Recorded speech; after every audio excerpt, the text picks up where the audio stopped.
ये बहुत ही सुंदर नाटिका है।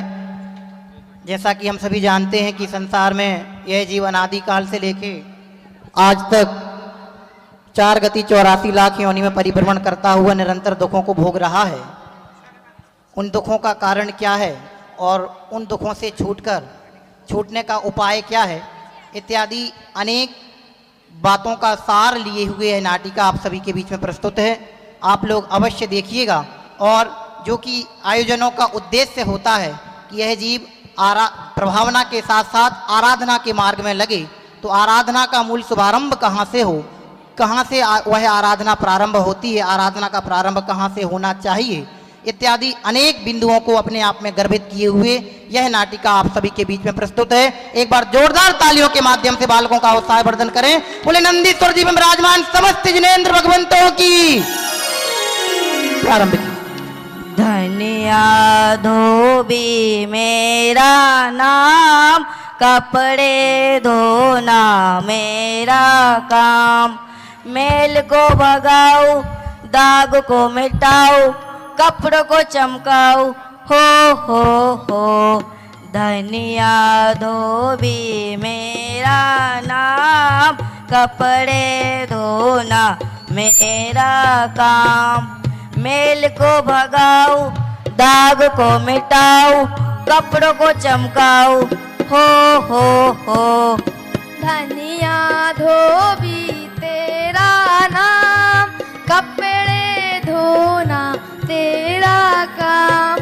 दाग को मिटाए, मेल को भगाए, कपड़ों को चमकाए, हो।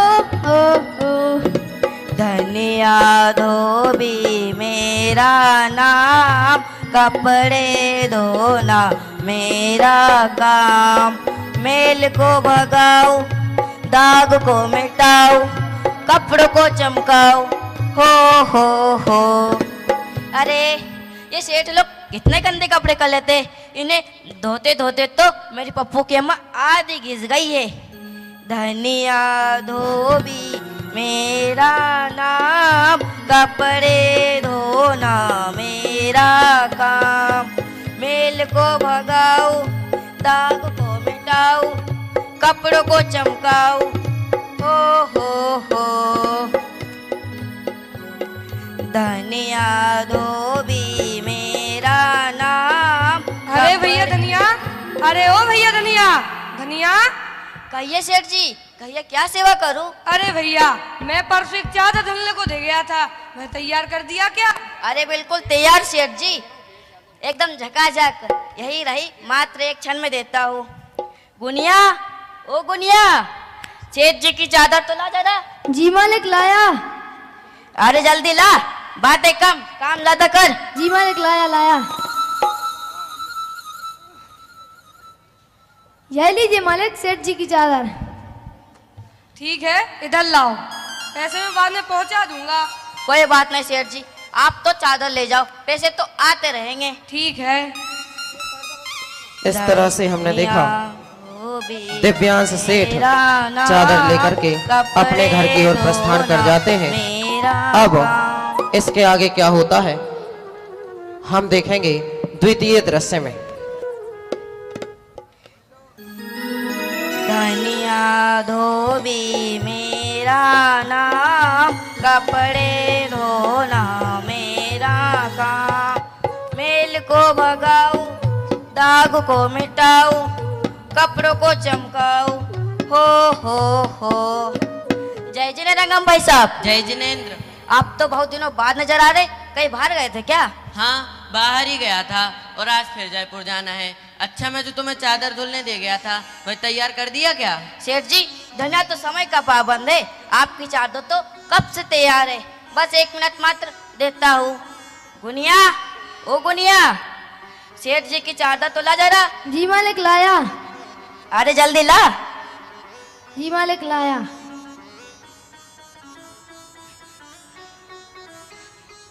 यह लीजिए मालिक चादर। सेठ जी ये लीजिए आपकी चादर। अरे भाई धनीराम, यह चादर तो मेरा नहीं है, दूसरा दिखाओ, यह किसी और का होगा। क्यों गुनिया, ठीक से देख कर दे। दूसरी चादर दी थी तूने।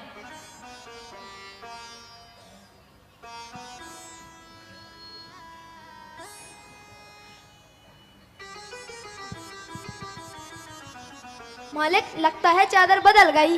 अरे बाप रे, धनिया से भूल हो गई। अभी अभी दिव्यांश सेठ जी एक चादर ले गए, उनका चादर भी बिल्कुल ऐसा ही था। मैं आपको चादर बदल कर दे दूंगा। नहीं भैया, मुझे तो आज रात को ही जयपुर जाना है, इसलिए चादर बहुत जरूरी है। सेठ जी माफ कीजिए, गरीब से गलती हो गई। अरे भाई कोई बात नहीं, पर मुझे आज रात को ही निकलना है, इसलिए कुछ उपाय कीजिए। तो सेठ जी आप भी जरा तकलीफ उठाते हुए उनके वहाँ से चादर बदलते हुए चले जाना। हाँ यह ठीक है। इस तरह से हमने देखा कि अगम दिव्यांश के घर पर अपनी चादर बदलने के लिए निकल पड़ता है।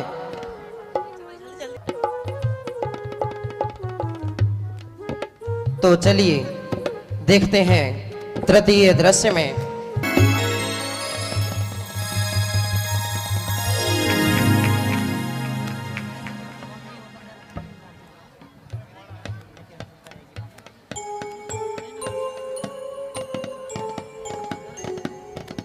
दिव्यांश, ओ दिव्यांश, दिव्यांश, अरे ओ दिव्यांश, दिव्यांश, दिव्यांश।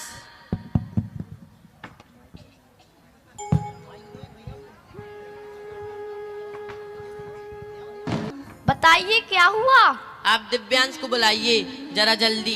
पर हुआ क्या, कुछ तो कहिए। अभी कहने का वक्त नहीं है, आप दिव्यांश को बुलाइए। अरे वह तो कब से सो रहे हैं, उठने का नाम ही नहीं ले रहे।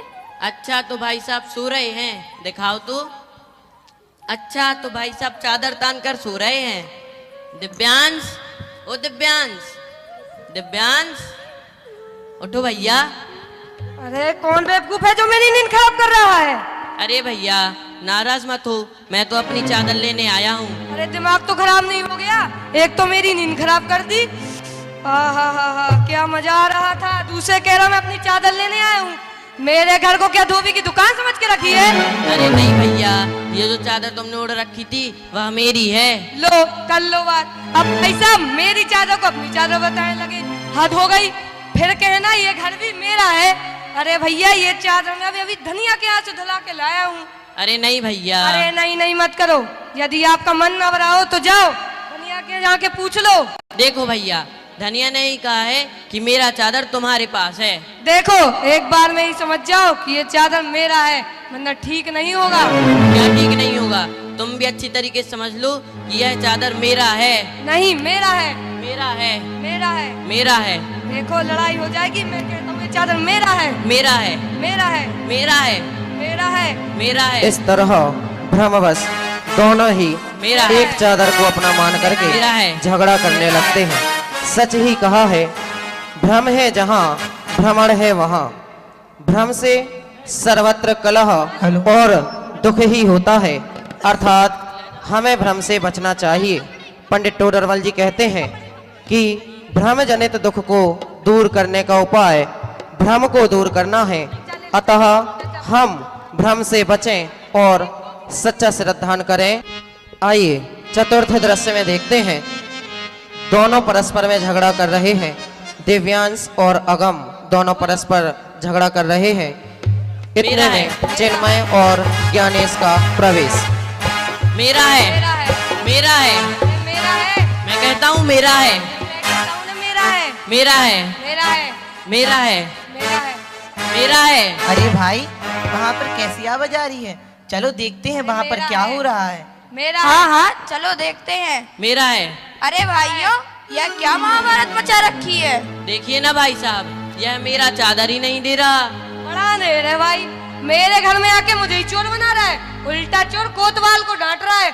गुस्सा तो ऐसा है इसका सिर फोड़ के। अरे रुको रुको रुको रुको, चुप रहो, फालतू की बात मत करो। अच्छा आगम यह तो बताओ तुम्हारी चादर यहाँ आई कैसे? अरे भाई साहब, मैंने अपनी चादर धनिया धोबी के यहाँ धुलने डाली थी। जब मैं वहाँ अपनी चादर लेने पहुँचा तो धनिया ने बताया कि मेरा चादर गलती से दिव्यांश भाई साहब के पास आ गया है। अच्छा तो तुम्हारी चादर की कोई पहचान है क्या? हाँ हाँ, चादर पर मेरा नाम लिखा हुआ है। अरे हाँ, इस पर तो आगम का ए ही लिखा है। अरे हाँ, यह चादर तो सच में इन्हीं की है, तो फिर मेरी चादर कहाँ है? तुम्हारी चादर यह रही। तुम्हारी चादर मैं धनिया धोबी के यहाँ से लेकर आया हूँ, पर तुम तो मेरी बात सुनने को ही तैयार नहीं थे। मुझसे बड़ी भूल हो गई, कृपया आप मुझे क्षमा कर दे। मैं आपकी चादरों को व्यर्थ में अपना चादर मानकर झगड़ा कर रहा था। अरे भाइयों, भूल होना बड़ी बात नहीं है, भूल को सुधार कर भूल जाना बड़ी बात है। ऐसी ही भूल हम सब पर पदार्थ को अपना मान मानकर अनादि से कर रहे हैं। क्या बात करते हो?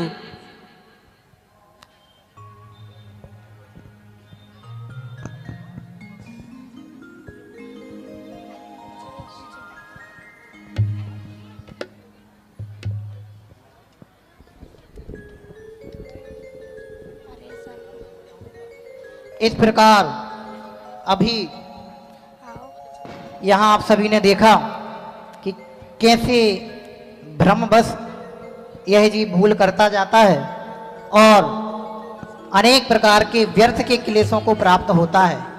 यह व्यर्थ के क्लेश मात्र एक घर की कहानी नहीं, अपितु हर घर की कहानी है, घर घर की कहानी है। इन क्लेशों से बचने के लिए हमें अपनी भूलों को सुधारना है। कैसे?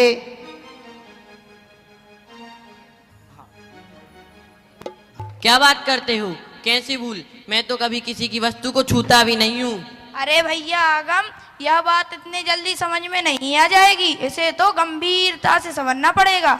देखो, हमारे साथ जो अतिथि भाई साहब आए हुए हैं, इनका नाम ज्ञानेश कुमार है। यह ध्रुवधाम से आए हैं, यह शास्त्री जी हैं। इस संबंध में यही हमें बताएंगे। अरे, हम तो अपनी चादर के चक्कर में आपको देखना ही भूल गए। जय जिनेंद्र ज्ञानेश जी भाई साहब। जय जिनेंद्र, मैंने आपकी सभी बातें सुनी। जिस तरह से दिव्यांश चादर को अपनी चादर मान के सो रहा था, ठीक उसी प्रकार हम सब भी पर वस्तु को अपना मानकर सो रहे हैं। सो रहे हैं? अरे नहीं नहीं, मैं तो जाग रहा हूँ। लगता है आपकी आंखें खराब हो गई हैं। जाइए किसी अच्छे डॉक्टर को दिखाइए। अरे भाई, मेरी आंखें तो बिल्कुल ठीक हैं, मुझे डॉक्टर के पास जाने की जरूरत नहीं है। हाँ हाँ, ठीक है, मैं भी जाग ही रहा हूँ। हाँ मित्र, आप जाग रहे हैं, पर मैं यथार्थ रूप से जागने की बात कर रहा हूँ, क्योंकि आज का मनुष्य यानी कि अज्ञानी जीव तो जागते हुए भी सो रहा है। जो सो रहा निज कार्य में, वह जागता व्यवहार में। जो जागता निज कार्य में, वह सो रहा व्यवहार में। क्या बात कर रहे हो ज्ञानेश भाई साहब? सो तो मैं पहले रहा था, अभी तो मैं जाग रहा हूँ। अरे, अभी तो आपकी द्रव्य निद्रा टूटी है, भाव निद्रा यानी कि मोह की नींद वह नहीं टूटी। अच्छा, इस मोह की नींद में क्या क्या होता है? अरे, इस मोह नींद के कारण ही हम संसार में आज तक रुलते हुए भटक रहे हैं। इसे शास्त्रों में महामद कहा है। मोह महामद पियो अनादि, भूल आप को भरम आदि। मालिक, ये आप लोग क्या कह रहे हैं? मेरे तो कुछ समझ में नहीं आ रहा है। मेरे तो सबको सिर से ऊपर जा रहा है। अरे तू भी सुन, यह भले ही कुछ भी कह रहे, पर सुनकर मन को बड़ी शांति मिल रही है। ज्ञानेश भैया, आप तो कहिए, सचमुच मन को बड़ी तसल्ली सी मिल रही है। अरे क्या तसल्ली बसल्ली लगा रखी है? चादर मिल गई ना, चलो अब चले। जरा चुप भी रहा करो, देखते तक नहीं हो कि बाहर से विद्वान आए हुए हैं। जरा शांति रहा करो। ज्ञानेश भाई, आप तो लगातार कहिए। जी भाई साहब, कहिए कहिए। हाँ, तो जरूर सुनो।